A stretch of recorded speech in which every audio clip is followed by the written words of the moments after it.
falando do tema. Nossa, estamos com 48 participantes. Que bom que vocês não desistiram, apesar da demora, né? Demora de 15 minutos que foi solicitada a Emanuele. Emanuele está presente? Ainda não? No Peço que a momento não, Emanuele... mas no Hã? momento não, mas eu estou aqui representando o CAPAC, é isso, qualquer Ah, coisa a tá senhora pode joia. se direcionar a mim, tudo bem? Tá bem. Eu gostaria, se fosse possível, que ela entrasse, tá bem? No momento ela está ocupada, ela não vai poder participar dessa reunião Ah, em tá bem. específico. Então, tá bem. Vamos lá. A palestra de hoje é sobre o tema danos por desinformação e a responsabilidade civil. Eu sou a professora Juliana Pinheiro, sou professora da universidade, do Instituto Multidisciplinar, Departamento de Ciências Jurídicas, curso de Direito, e é, esse tema é um tema muito importante em vários aspectos, primeiro pela atualidade dele, no momento que a gente está, né? A questão da desinformação hoje é um fenômeno que transcende vários campos do direito, não apenas o campo do direito civil, e é um tema que, obviamente, tem trazido aí a pauta, as agendas de pesquisa de muitas instituições, do nosso próprio Poder Judiciário, muito preocupado com isso, a, o Legislativo preocupado em estabelecer novas regras com relação a isso. Então, o tema por si só já fala. E temos uma equipe de pesquisa, que são os alunos da turma Extensionista 5, que está desenvolvendo um trabalho sobre desinformação e direito. Bem, a nossa agenda de pesquisa, eu não sei como é que eu tiro isso. Peraí, gente. Pronto. A nossa agenda aqui da palestra envolve uma primeira parte, que são fundamentos teóricos, e uma segunda parte sobre a reparação de determinados casos de desinformação, perfeito? Então, na primeira parte desses fundamentos teóricos, a gente faz uma apresentação do tema, apresenta a desinformação como um sistema, a importância, a dimensão da desinformação dentro de todos os sistemas informacionais, e nos sistemas sociais, que é na relação que as pessoas têm entre elas. A desinformação, ela muitas vezes se confunde com má informação, às vezes um erro, o que vocês estudam como erro de fato ou erro de direito, lembram disso quando estudaram em direito civil? Então, existe o erro que é capaz de gerar nulidade, mas existe aquele erro que é só uma falha ali na construção, que não afeta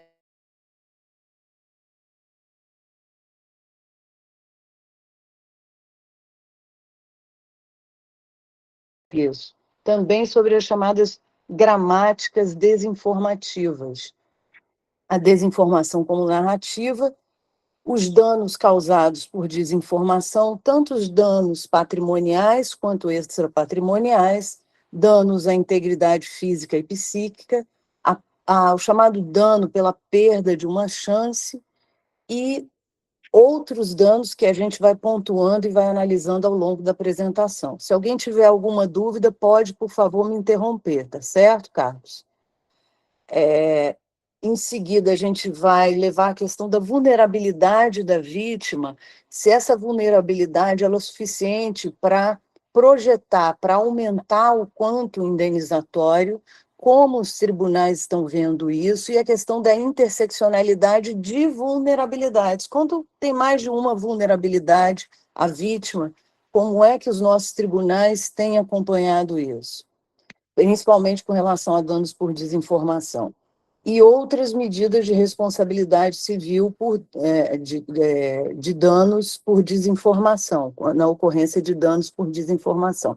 Quais são outras medidas? Então, eu quero que vocês, inicialmente, pensem em um tipo de desinformação que você acessou nessa semana, seja no seu grupo de família, no seu grupo da universidade, no seu grupo de colégio, amigos, no seu grupo religioso. Eu teria muito interesse em saber qual é a desinformação que vocês regularmente têm acessado, essa infodemia de desinformação que mais chama a ideia de vocês. Eu vou pedir que, por favor, que vocês enviem no chat, perfeito? Que eu estarei aqui em leitura a essas mensagens de vocês. E aí, Carlos, eu vou pedir se você puder me secretariar nisso, ok? Claro, professora. Muito obrigada, querido. Na segunda parte, então, nós estaremos tratando de casos de desinformação. Eu queria dar a oitiva aos nossos pesquisadores da turma extensionista 5, que buscaram casos de desinformação eleitoral na Baixada Fluminense. Também gostaria aí de apontar alguns casos sobre desinformação ao consumidor.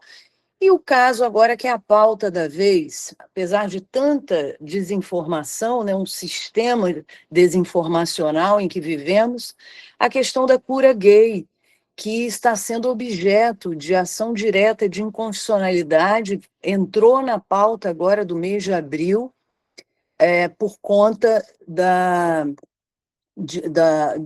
questionando a constitucionalidade da resolução do Conselho de Psicologia, que estabeleceu a proibição da cura gay ser estabelecida por linhas religiosas, por tutorias, por coaches e assim por diante, que isso implicaria exercício ilegal da profissão e, claro, o outro lado está pedindo para poder desenvolver isso. Então, é o tema da vez. Bem, como é que eu faço para descer? Opa, andei muito. É o time. Introdução. Primeira característica que chama atenção a gente é que a desinformação ela está baseada na intencionalidade. Essa intencionalidade de enganar ou de causar prejuízo, causar dano a outrem. E ela pode visar vários interesses políticos, econômicos, contra um tipo de fornecedor especificamente, pode ser contra a infância, pode ser uma desinformação que tenha cunho racista, especista, também uma desinformação de cunho capacitista, LGBTQIA+, fóbico, e assim por diante. Então, o que eu chamaria a atenção de vocês? Que, muitas vezes, a palavra desinformação ela é confundida com outras palavras, perfeito? E que, digamos que na ecologia das informações como objeto, a gente vê que fake news passou a ter um tratamento como essas notícias de grande repercussão, de grande impulsionamento, e que acabam gerando aí danos às pessoas, e que você não consegue controlar a propagação disso.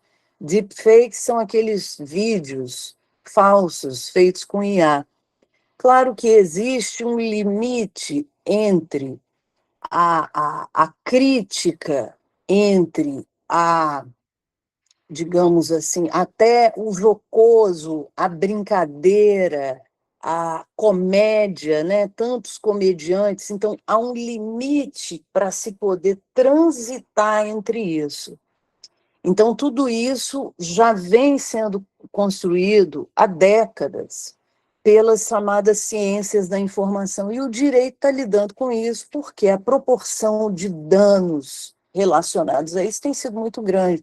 teorias da conspiração, por exemplo, conteúdos descontextualizados, quando você reza a autoria de uma pessoa de determinada frase ou de determinado vídeo, então tudo isso acaba sendo prejudicial.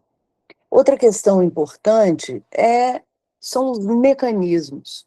Hoje, a tecnologia da informação e da comunicação, como diz o professor Ingo Sarlet, eles tornaram-se aí um motor à desinformação.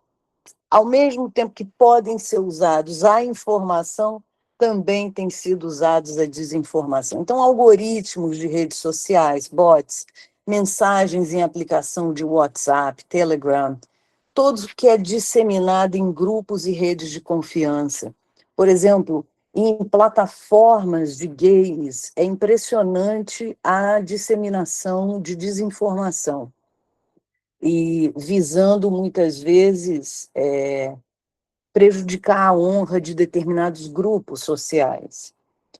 E se de um lado existe a desinformação como um mecanismo arquitetado, como um objeto que possui vários artifícios de manipulação,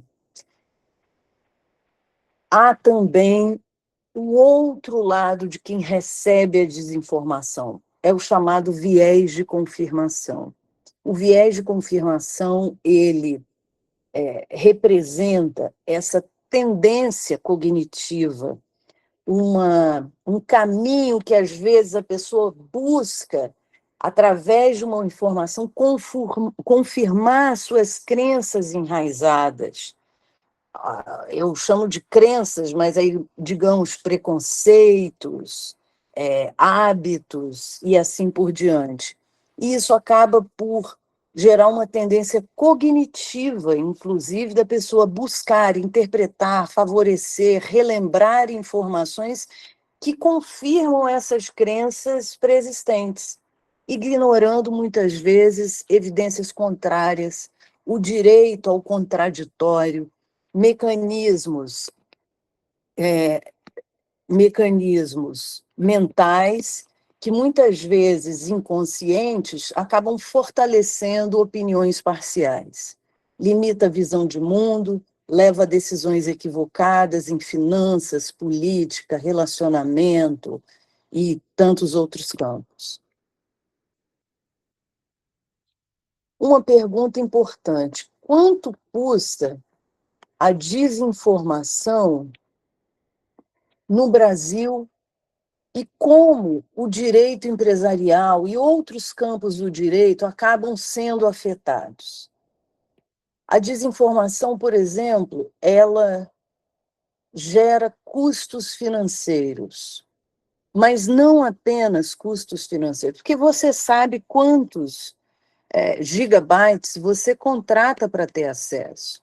E quando você acaba recebendo um volume significativo de desinformação, você questiona sobre isso, até sobre a sustentabilidade do uso desses recursos de rede para fins de desinformação.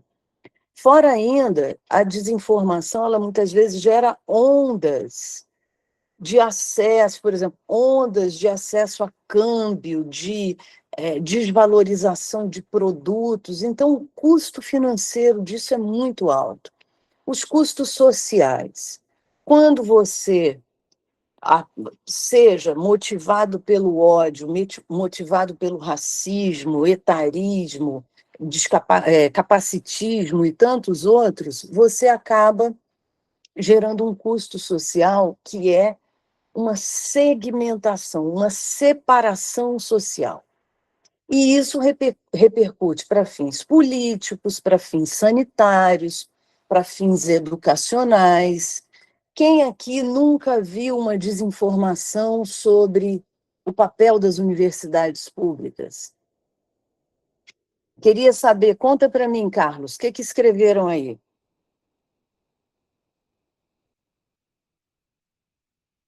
Carlos, você me escuta? Professora, até o Obrigada. momento, a Cláudia da Silva comentou que ela viu mensagens dizendo que pessoas com pressão alta poderiam se aposentar e que possivelmente é uma fake news, né? Ela checou? Cláudio, depois diga para a gente se você checou e quais instrumentos que você utilizou de checagem, ok? Obrigada, tá, Carlos? Obrigada, Cláudio. Então, Nada, veja bem, 91% dos brasileiros consideram fake news um perigo. Isso me lembra, quando eu fiz minha tese de doutorado, me chamou muito a atenção que a maioria dos brasileiros entendia que o acesso à internet era indispensável, mas não compreendiam que era um direito fundamental. Então, as pessoas não têm um letramento sobre direito fundamental, sabe que precisam usar o instrumento, mas não conhecem os direitos fundamentais. A mesma coisa com relação à desinformação. As pessoas reconhecem o perigo, todo mundo ou já caiu, ou tem algum parente, um idoso que já caiu numa notícia falsa, fez uma transferência bancária, comprou um produto falso, né? Então, essa questão da desinformação, ela acaba, como ela está envolvendo uma manipulação em grande escala, os brasileiros, todo mundo já conhece, o mundo inteiro lida com isso. Não é um fenômeno só no Brasil, não, mas a pesquisa informa que 91% dos brasileiros consideram fake news um perigo. 4 de cada, mas esses brasileiros não têm o hábito da checagem. Eu queria que levantasse a mão, ou que, melhor ainda, escrevesse no chat quem tem o hábito de checar todas as informações que recebe.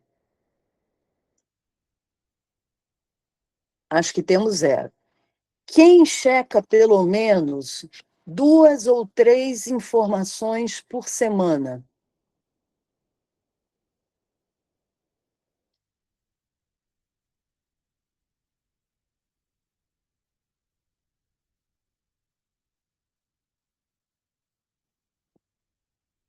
Cláudia participando. Cláudia, tá bom que ela tá participativa. Não chequei, tá, ok. Eu, Mauro, conta pra gente.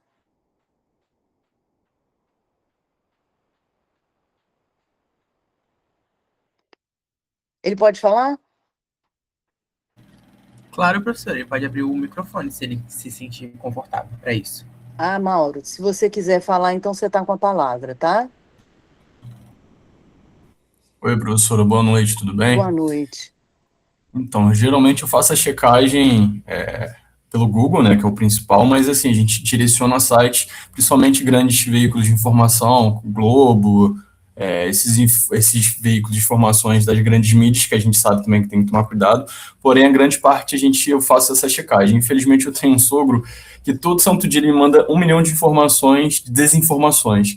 Então, a todo momento eu tenho que chegar e explicar para ele que aquilo não é certo, que aquilo não funciona dessa forma, aí eu mando alguns dados, mas enfim, isso não adianta muito, né? Mas a gente tenta fazer a nossa parte. Então, pelo menos 2 a 3 vezes na semana, eu tiro pelo menos 20 minutos para mandar para ele a informação certa e provando que aquilo era de forma errônea, né? Parabéns pela sua iniciativa. Você está fazendo um letramento familiar, eu também faço, inclusive com amigos mais idosos, né? Todo mundo acaba sendo suscetível por conta do viés de confirmação. Na verdade, ele precisa ampliar o acesso dele às informações corretas. Mas o que você está fazendo é uma iniciativa muito importante. E o letramento, ele visa exatamente isso, sabe, Mauro?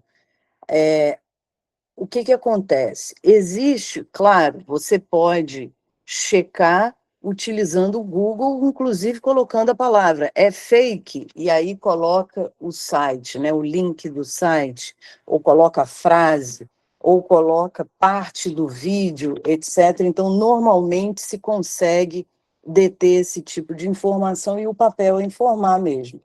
Agora, isso começa a se tornar um perigo no momento em que a pessoa começa a gerar danos a outrem, né? Danos em larga dimensão. E vocês que estão entrando no direito, há muita diferença entre a pessoa, por exemplo, ser indiciado, ser réu, ser condenado e ter sido transitado em julgado. Então, algumas palavras têm que ser usadas com muita adequação, principalmente quem está ingressando aí no direito. Outras questões que são importantes é exatamente colocar a fonte da checagem, né? E mostrar à pessoa que você está disponível, caso ela queira checar antes contigo, que você faz esse processo, perfeito? Mas a gente tem visto aí o crescimento de ações com pedido indenizatório em razão de desinformação. Isso menos recorrente entre os civis e mais recorrente, principalmente agora em período eleitoral, toda a questão do trâmite político, empresas, por exemplo, que são prejudicadas por publicidade enganosa, abusiva também. Então, tem recorrido aí a questão da desinformação, instituições e órgãos públicos, como a Fiocruz no combate à antivacina, a questão do negacionismo científico, né? Então, são pontos aí que têm sido bem relevantes. Outra questão são os impactos que incluem fraudes financeiras, como golpes do Pix, negacionismo científico, ameaças à integridade eleitoral e outras. Muitas vezes, a desinformação ela pode ofender ou ferir a imagem e a reputação de pessoas físicas, né, que têm a honra subjetiva, aquilo, por exemplo, que Mauro pensa dele mesmo, ou a honra objetiva, aquilo que as outras pessoas pensam de Mauro.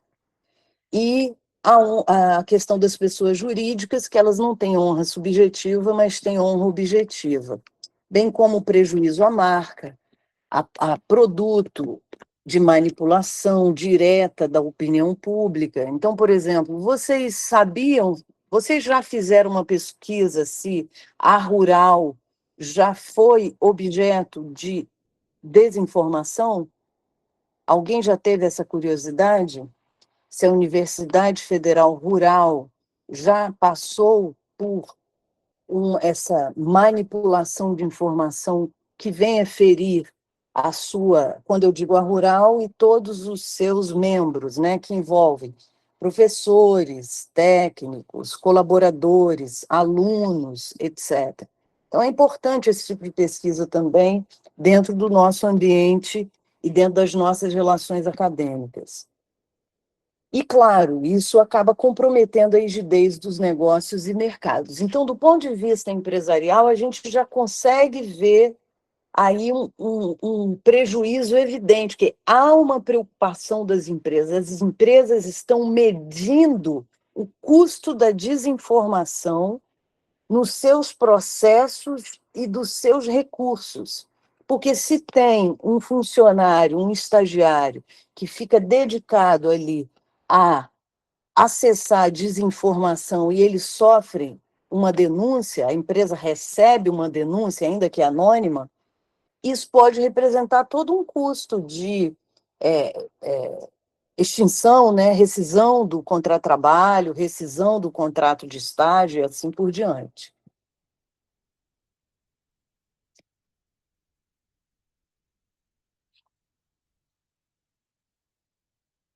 Uma questão muito importante trazida é que a desinformação ela pode atuar como um sistema.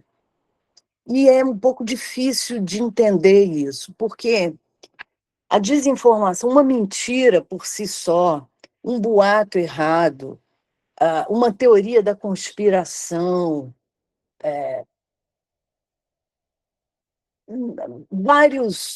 digamos assim, várias informações falsas, por si só já seria desinformação. Agora, imagina quando você tem um processo, quando você tem grupos que se dedicam, que fazem, que chegam até a empresariar sobre desinformação. E se valem de narrativas, então usam ferramentas de marketing, ferramentas de design, ferramentas de aproximação das pessoas, usam algoritmos, então você tem toda uma questão de IA voltada para isso, né? A conformação de algoritmos, conformações de robôs, os chamados bots, ou bots, fazendas de likes. Vocês sabem o que é uma fazenda de like? Alguém saberia dizer o que é uma fazenda de like?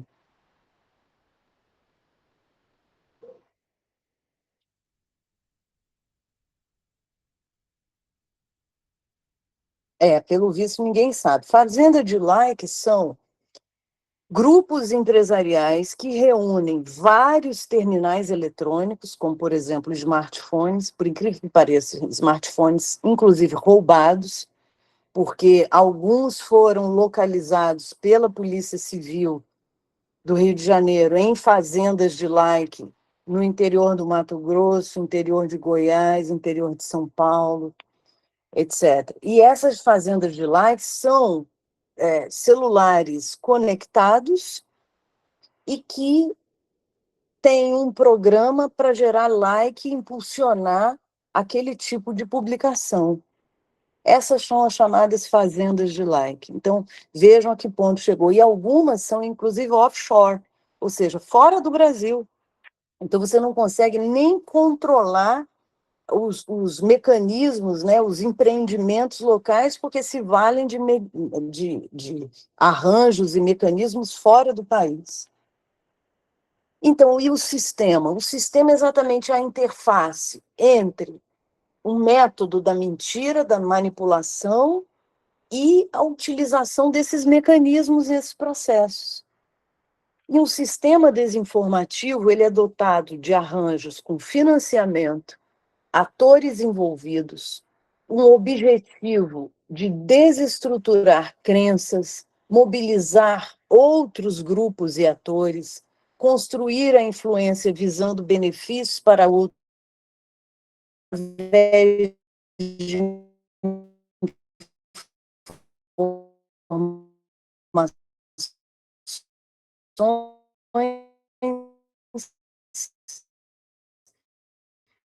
visando a interferência e a manipulação. E se a todos, alguns vão conseguir ler apenas algumas palavras, como, por exemplo, boato, mentira, má informação, desinformação, fake news, fato ou fake. Os europeus, por exemplo, consolidaram uma expressão, claro, traduzida em vários idiomas, com a verdade factual. O que é verdade factual? Digamos que a Cláudia tenha uma verdade, o Carlos tenha outra verdade, o Mauro outra verdade, a Juliana outra verdade. Como se fosse aquilo que se recorta da realidade. Lembram dessa expressão do professor José, da UNB, explicando na CPMI do Movimento Sem Terra, exatamente sobre como se recorta a realidade. Então, cada um recorta a realidade, como dizia Heidegger, como dizia Gadamer, usando o seu ser aí, ou seja, toda a sua bagagem de vida, sua experiência ou não, usando as suas leituras, o acesso à informação, a sua formação, o seu nível, a, a, a confiança que você estabelece com seus grupos, que a gente chama de grupos de confiança, grupos sociais de confiança, né? Então, tudo isso faz com que eu tenha uma leitura diferente da leitura de outra pessoa. Isso é interessante, vocês viram quando vocês estudaram o caso dos exploradores de caverna, né? Que mostra exatamente os diferentes vieses e de como as pessoas interpretam.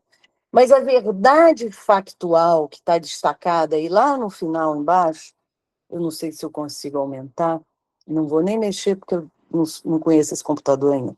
A verdade factual, lá embaixo de fato ou fake, ela representa a verdade do fato, como ocorreu, e como ele pode ser provado.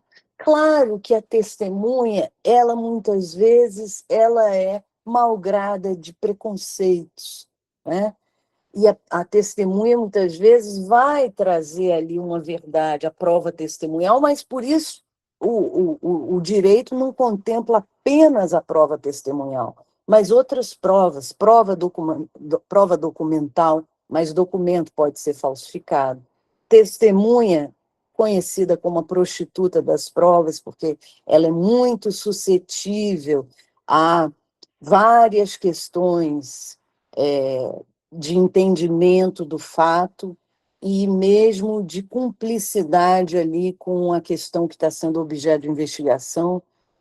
A prova também em vídeo, você precisa mostrar a integridade do vídeo, que não houve fraude sobre o vídeo e tantas outras provas. Então, eu chamaria aí a atenção de vocês que a verdade factual, ela nunca vai se dar apenas por um elemento de prova, ela se dá por vários elementos, até que a convicção, a cognição é o conhecimento, ele esteja completo. Assim se faz no processo e assim também deveria ser com a informação, né, Mauro? Nesse simples processo de você falsear, porque você já desconfia de alguns elementos ali tendenciosos a que seja desinformação. E numa sociedade que vive uma crescente infodemia, o que é infodemia? Seria esse crescimento assustador, teratológico de informações. A gente recebe informação o tempo todo. A gente não consegue dar conta dessas informações. E muitas vezes a gente acaba, ou que curte, incentiva, ou encaminha, ou compartilha desinformação. E aí vem a pergunta: eu respondo por isso? Há casos que sim, pode haver responsabilização. E há uma tendência mundial a verificar o quanto a boa-fé objetiva está sendo respeitada ou não. Porque se eu recebi aquilo é porque eu confio naquela pessoa. Eu não esperava, por exemplo, que a professora fosse divulgar uma desinformação. Eu não esperava, por exemplo, que um líder político fosse divulgar uma desinformação. Perfeito? Um líder religioso, um líder científico, etc. Então, tudo isso hoje está sendo posto à prova. E, por um outro lado, aquela figura do bonus pater familia, né? O homem médio. Seria algo que o homem médio, quando a gente fala homem médio, também envolve a mulher, tá? Ou quem não assuma gênero. Mas a figura do homem médio é aquela figura que está no campo da razoabilidade ali, né? Então, isso, por exemplo, a gente tem visto com relação, isso é um problema mundial, ok? Com relação à vacinação de sarampo.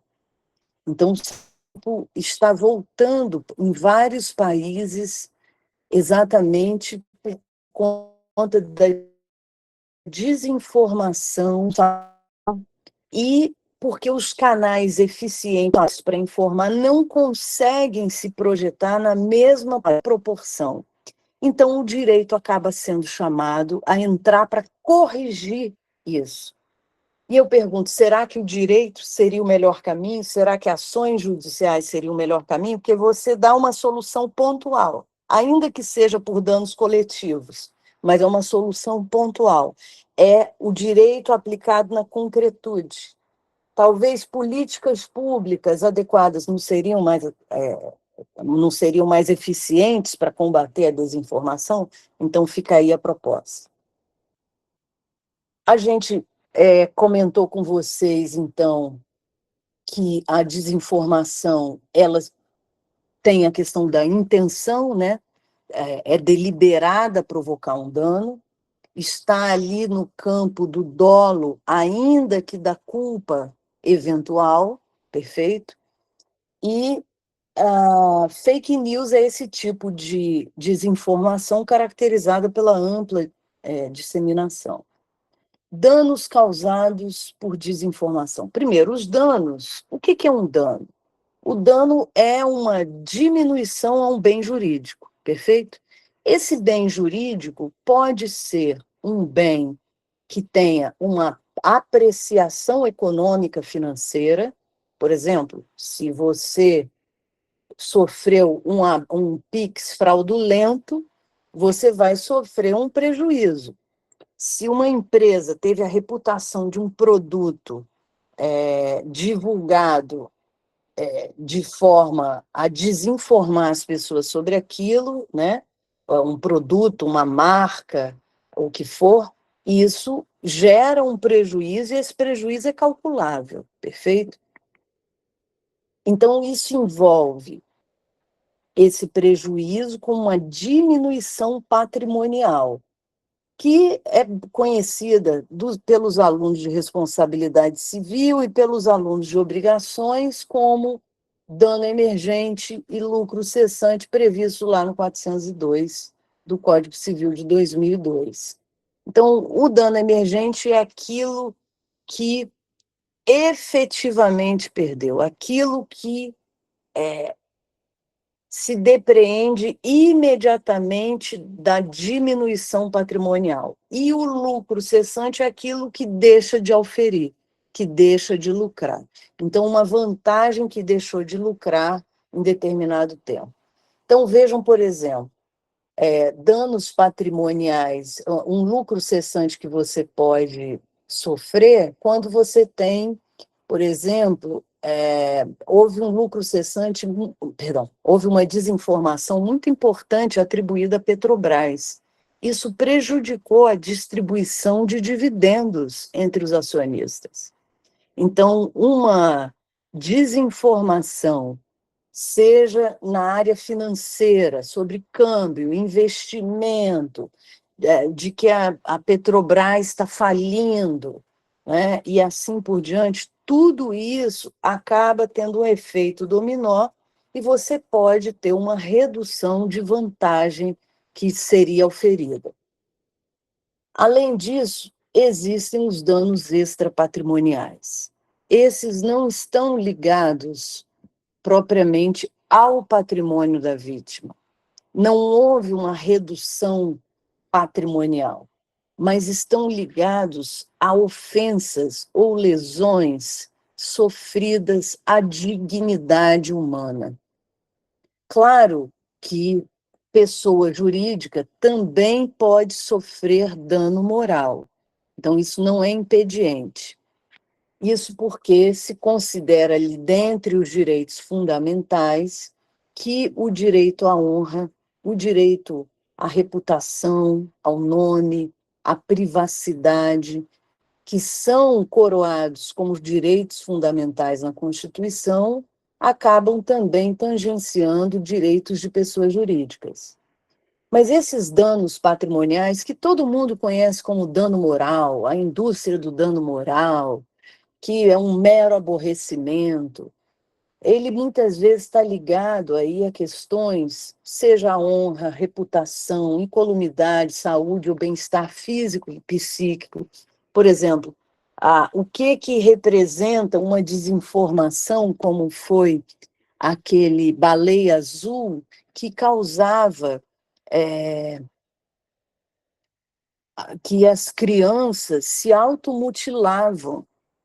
Então, imagina o dano que pode ser patrimonial, muitas vezes precisou passar por uma cirurgia plástica, né?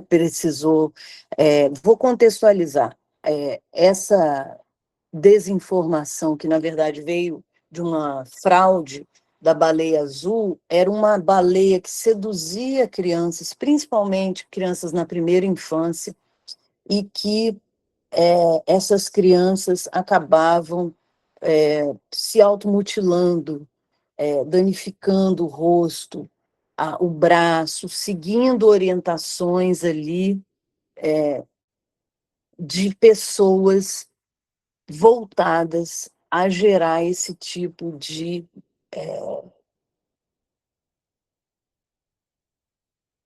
esse tipo de caos para esse grupo social. Há também desinformações envolvendo aí a questão racial, que eu prefiro chamar de etnias, né? Então, a desinformação com relação às etnias indígenas no Brasil, isso foi muito recorrente. Veja, por exemplo, a desinformação relacionada a capacitismo, de que pessoas não teriam condições de desempenhar determinadas funções por serem pessoas com deficiência, de mobilidade cognitiva, dentro do campo das neurodivergências, né? Deficiência visual, tantas deficiências de mobilidade, eu acho que eu já falei, então eu chamaria atenção a isso. A questão do etarismo, quando associa que é uma pessoa da terceira idade, né, que idosa da terceira ou quarta idade, que agora tem a quarta idade, acima de 80, que essas pessoas não teriam condições de desempenhar determinadas atividades, que seriam responsáveis por isso. Então, isso gera um problema muito sério. E eu gosto de lembrar dessas novas categorias de danos que a literatura jurídica brasileira e a jurisprudência têm se detido, que é a responsabilização por perda de uma chance. Se aquela desinformação foi, por exemplo, sobre o Enem, vocês conhecem alguém que acabou sofrendo uma desinformação pelo Enem e foi prejudicado? Então, por exemplo, o governo federal criou mecanismos de reparação de danos de pessoas que foram prejudicadas no Enem, pessoas que foram prejudicadas em períodos eleitorais, que isso faz com que a pessoa, muitas vezes, não consiga ter acesso a uma chance que era evidente de ocorrer. Outra questão que é muito recorrente, um tema que a mim é muito grato, que é a questão do desvio produtivo. O tempo que se perde para resolver um problema relacionado a uma desinformação. Porque se você ou um parente seu clicou naquele link que veio no SMS ou que veio no WhatsApp e teve um phishing, né, que são instrumentos de captação de senhas, que sofreu uma invasão, que teve aí as suas comunicações, senhas, informações acessadas, o tempo que se perde a isso. Então, eu já tive 6 orientandos que pesquisaram sobre esse tema, nos mais variados temas, desde o tempo que idosos levaram, né, porque a pesquisa tem um recorte temporal, levaram para conseguir ter acesso à informação e receber a reparação dos danos sofridos por desinformação de empréstimos consignados. Então, foi um trabalho brilhante do Paulo Benjamin, ovacionado pelos membros da banca. Tivemos também a Ana Carolina, que fez um trabalho excelente sobre desvio produtivo, relacionado a informações falsas em cartões de crédito, o tempo que se leva para resolver isso, toda desinformação, fala com o setor, liga para um, liga para outro, vai no banco, tem protocolo, junta outro protocolo e não se consegue resolver. Também tivemos informações sobre desinformação do serviço público, sim. Quem nunca passou por um problema com SIGA, minha gente? Né? E as dificuldades, por exemplo, que envolvem a questões relacionadas à matrícula e assim por diante, trancamento, e por isso que é importante informar para não ter um efeito dominó quando se está diante, muitas vezes, de uma desinformação. E tivemos, por exemplo, o caso dos meninos que fizeram pesquisas sobre desinformação ligado à suspensão e interrupção de serviços de energia elétrica na Baixada Fluminense, que afeta grande parte da população por conta de um tipo de multa que é aplicado especificamente na Baixada, porque não tem transformadores capazes de localizar furto de energia. Então, técnicos da empresa vão e fixam uma multa e o consumidor tem uma dificuldade enorme em conseguir contornar isso. Tivemos também a pesquisa de um colega que fez sobre a questão da execução fiscal, tributos, multas de carro, tributos IPTU, IPVA, ICMS, vários tributos que pessoas físicas ou jurídicas acabam entrando lá, devendo ao fisco e acabam sofrendo uma execução, mas muitas dessas execuções são erradas, são fraudulentas. Felizmente, o CNJ, no ano retrasado, perdão, deliberou sobre a importância de que execuções fiscais que sejam nulas, que elas sejam declaradas imediatamente ou geram direito à reparação por danos, porque as pessoas ficam lidando com aquela desinformação e jamais imaginam e buscam para ver, mas eu não recebi essa multa, por que eu tenho?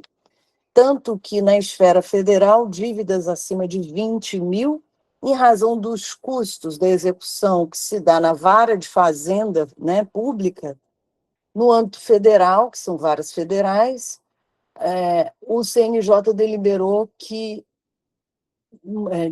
dívidas, inclusive, abaixo de 20 mil reais, não serão cobradas, porque o prejuízo para se... os custos para se investigar, para julgar, para defesa, superam 20 mil no uso da máquina federal do Judiciário Federal, perfeito? E no estadual, isso ficou fixado pela Secretaria de Finanças em 2025, que seria um limite de 10%, perdão, de 10 mil. Então, até 10 mil não responde. Então, multas de trânsito são, em regra, incorporam dívidas fiscais, perfeito?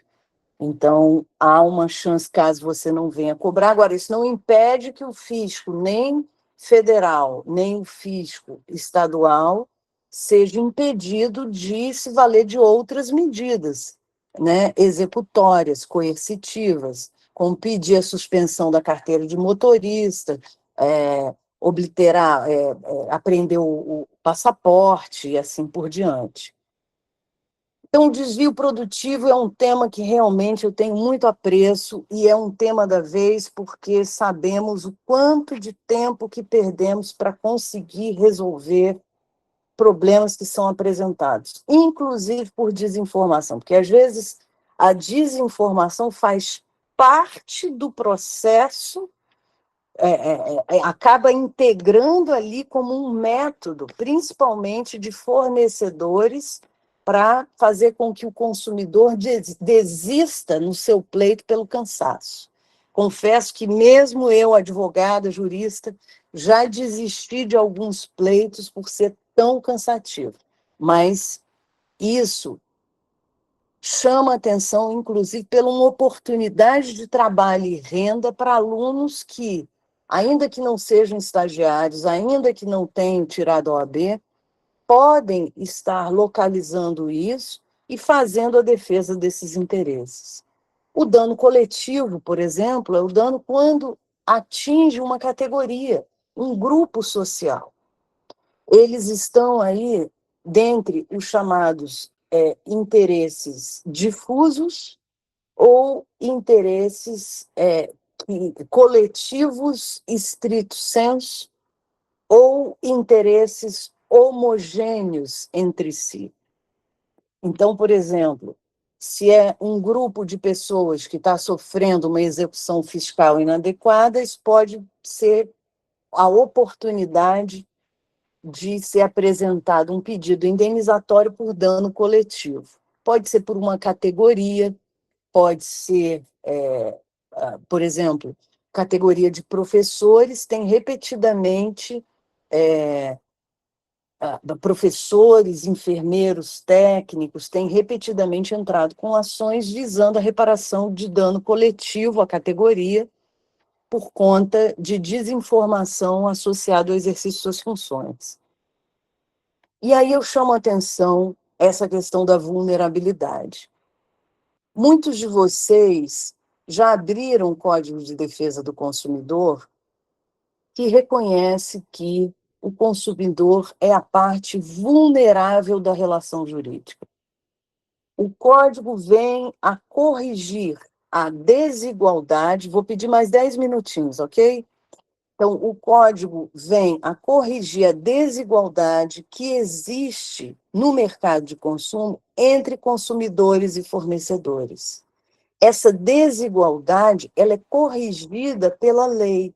Então, a lei estabelece a inversão do ônus da prova, várias judiciais especializadas em consumidor, prazos diferenciados, falamos, e vários outros aspectos, que a responsabilidade objetiva, que você não precisa buscar quem é o culpado, quem é que foi responsável pelo computador ter vindo sem a instalação do Windows, né, tendo sido comprado com o Windows.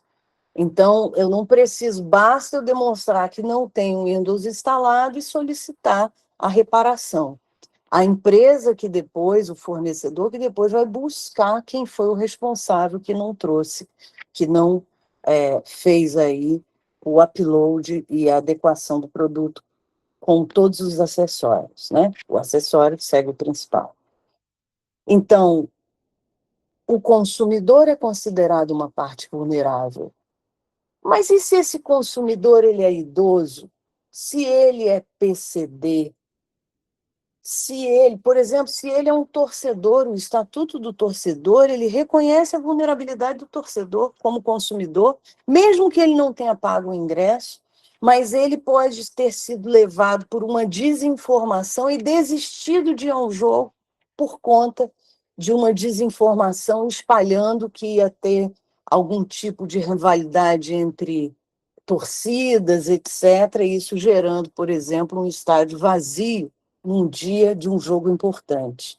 Isso também pode, a vulnerabilidade, ela se verifica em várias legislações. Por exemplo, a CLT fala da hipossuficiência, não é? Tanto que é o empregador que tem a obrigação de levar a materialidade, os livros contábeis, os cartões de ponto, todas as informações que seriam necessárias para materializar ali que o pedido do trabalhador não prospera, não procede, porque há a inversão do ônus da prova materializada na hipossuficiência.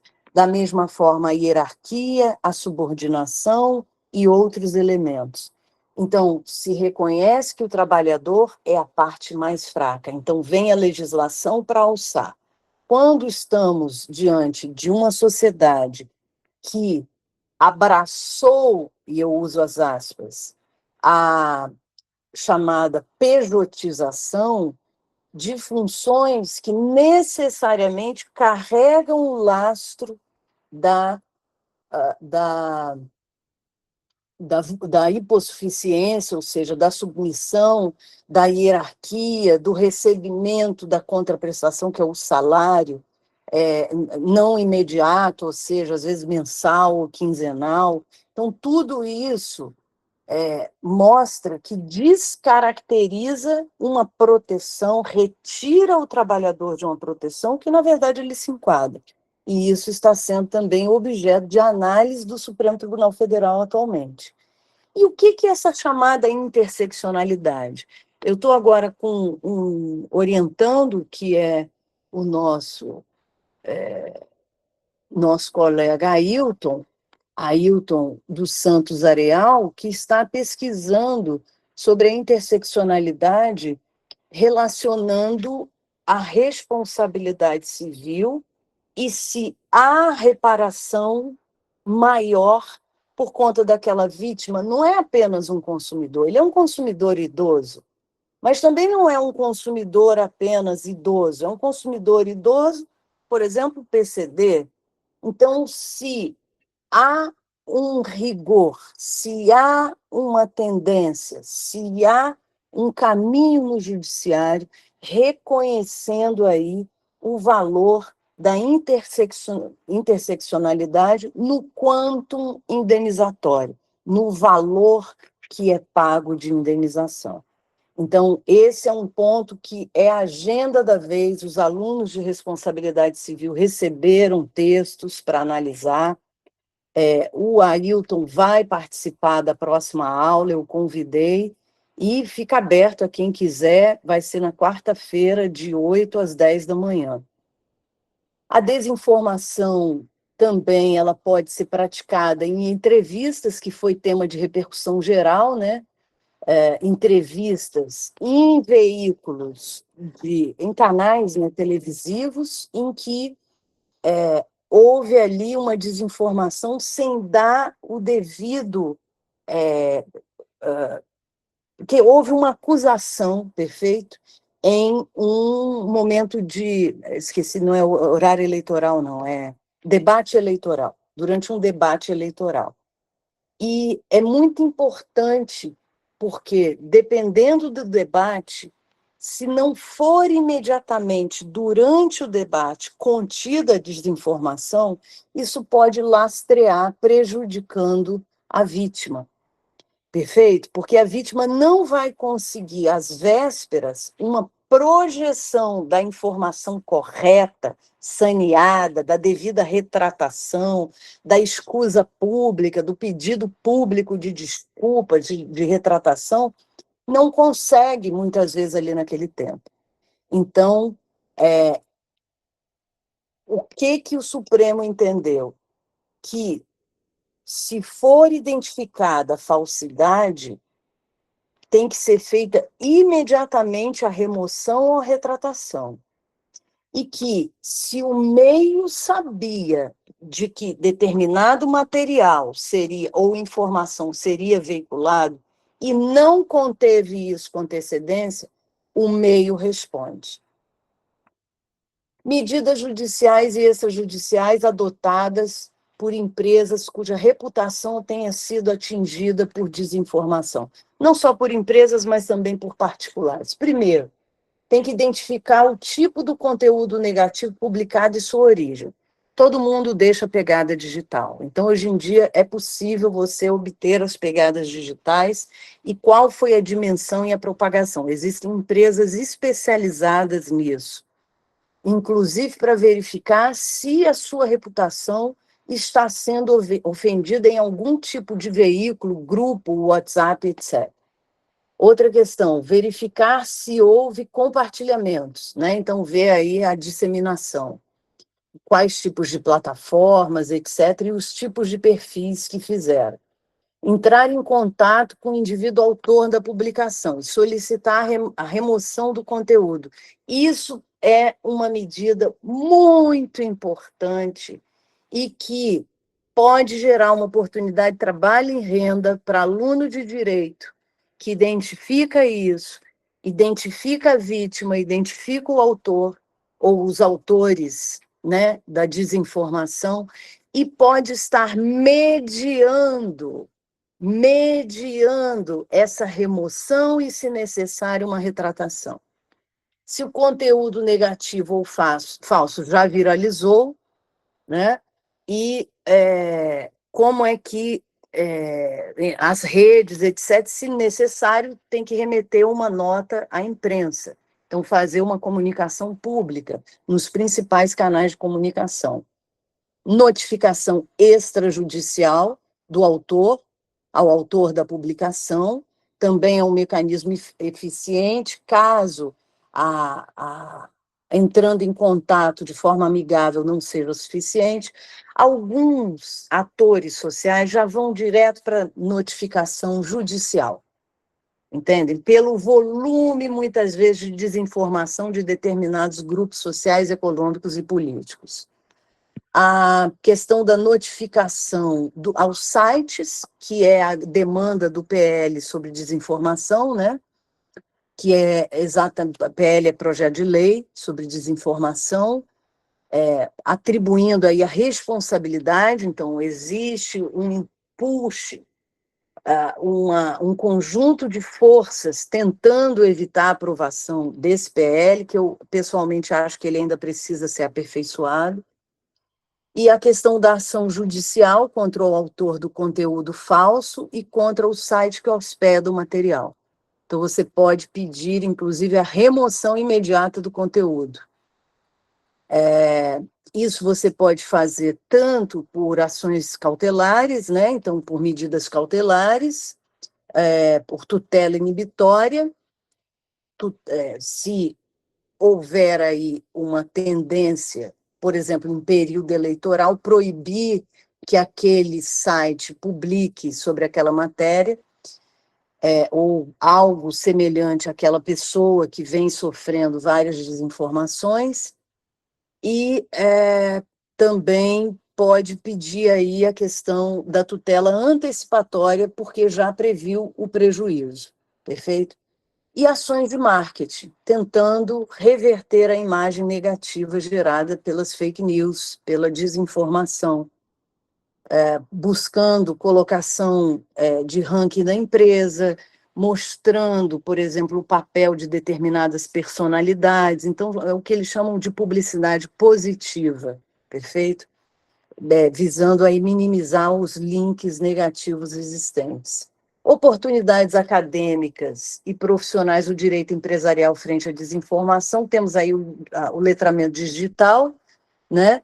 Que é o que a gente já está fazendo com a turma de extensionista 5, visando aí a questão do letramento digital contra a desinformação relacionada ao direito eleitoral, a geração de hábitos, capacidades e instrumentos de checagem. Então, por exemplo, o TSE tem um instrumento próprio de checagem, um aplicativo, site próprio para fazer checagem. Existem vários grupos. A USP recentemente lançou um aplicativo também para realização de checagem. Jornais também recebem, fazem checagem. O Ministério da Justiça recebe, faz checagem. Fiocruz, a própria Rural, ela recebe denúncias e imediatamente providencia a checagem. Denúncias relacionadas a ela, ao corpo docente, à marca da universidade, a técnicos, a alunos, tudo que está relacionado ao ambiente acadêmico. Também a questão de acompanhar e participar do processo legislativo do PL 2630 de 2020, sobre a regulamentação das redes sociais, montar um banco de dados com julgamentos relacionados à desinformação e danos a empresas, como também a particulares. Tem um advogado no Rio que ele é advogado de grandes artistas, etc. Então, ele costuma receber e remunerar por julgados relacionados a danos à imagem de pessoas públicas, né? Então, depois, quem tiver interesse, entre em contato comigo. A questão da Autoridade Nacional de Proteção de Dados, ela também recebe essas denúncias e encaminha, e a advocacia em compliance empresarial, que é uma forma de deter para que a empresa não precise arcar com custos judiciais. E aí eu pergunto aos senhores e senhoras, qual sua orientação jurídica à reparação desses casos de desinformação? O primeiro, sobre desinformação eleitoral. Eu queria que... Tem alguém aqui da disciplina extensionista 5, que está em grupo e gostaria de falar? Opa, estamos em 60 participantes. Vou pedir que a pessoa abra o microfone, por favor. Ou levante o bracinho. Bracinho, a mãozinha aqui do aplicativo. Todo mundo silenciado. Oh, que pena. Mas vamos lá. Caso de desinformação eleitoral. Existem vários. E aí eu chamaria a atenção ao trabalho do Laboratório de Informações da UFRJ, que eles fizeram uma pesquisa enorme sobre os principais plataformas, os principais assuntos que ocorreram antes do período eleitoral e que foram os principais temas, né? E aí depois eu encaminho para vocês o link, eles mostrando, por exemplo, que o WhatsApp foi a plataforma com o maior volume de desinformação sem conseguir saneamento, sem conseguir ter a retratação, a correção, etc., que você não controla por ser uma rede fechada, né? Lembraria também outro dado importante, que o tema ligado a questões religiosas, a sexualidade, são recorrentes sobre desinformação. Sobre vacinas também era um tema recorrente. E sobre, aí especificamente, porque isso acabava conduzindo as pautas eleitorais, tá? Mas um tema específico nacional era a questão das urnas eletrônicas. Então, questionando não só o processo eleitoral como um todo, como a veracidade da utilização das urnas eletrônicas. Então, isso virou, inclusive, processo judicial já com condenação e reparação de danos, condenação penal e reparação de danos. Também casos de desinformação ao consumidor recorrentes, como eu falei com vocês, a questão de desinformação, por exemplo, com relação a tratamentos, a questão estética, a uso de medicinas alternativas. Então, isso é terrível ao consumidor. E, recentemente, aí, a ação direta de inconstitucionalidade 7426 e 7462, que foram propostas por grupos religiosos, por grupos coletivos dos mais variados, ok?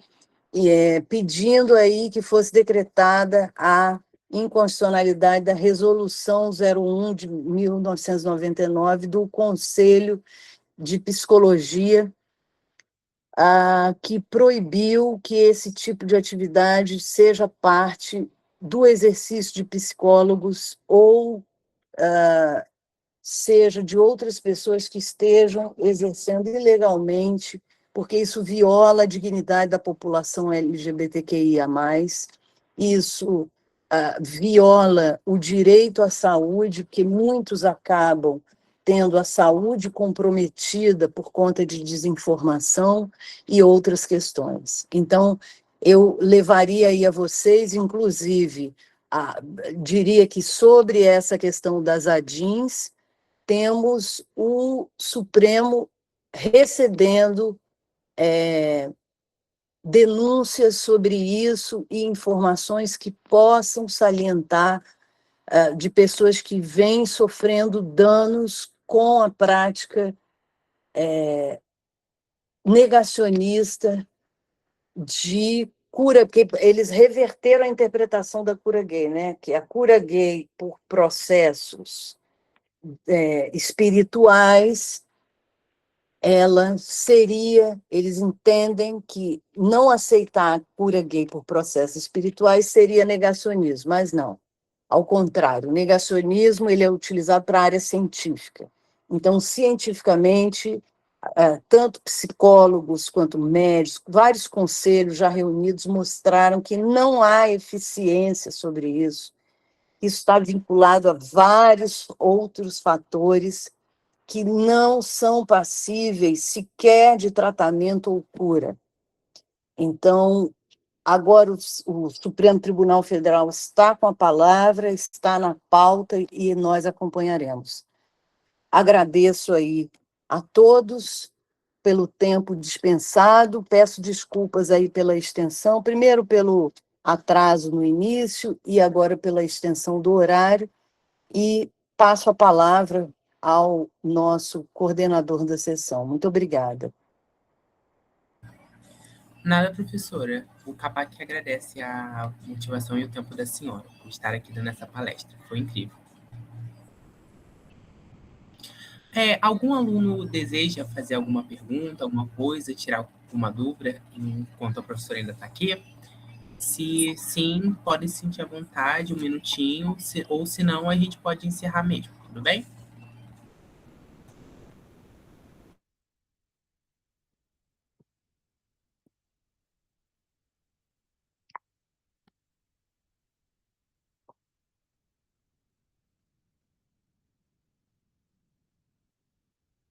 Muito obrigada, gente. Muito obrigada pelos corações, pelos aplausos.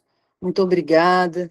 Eu estou à disposição de vocês. Meu e-mail está aqui, mas eu não coloquei no slide. Por favor, vou colocar aqui na mensagem. Anotem meu telefone. Vocês sabem que a melhor comunicação é a mais direta possível.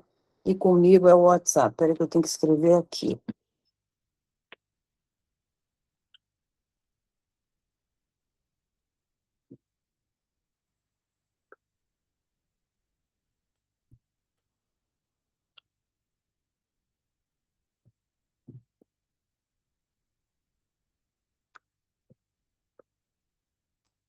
Perfeito? Entre em contato comigo por WhatsApp, deixei meu número, a maioria dos alunos tem, estou à disposição. Quem quiser fazer pesquisa, quem já quiser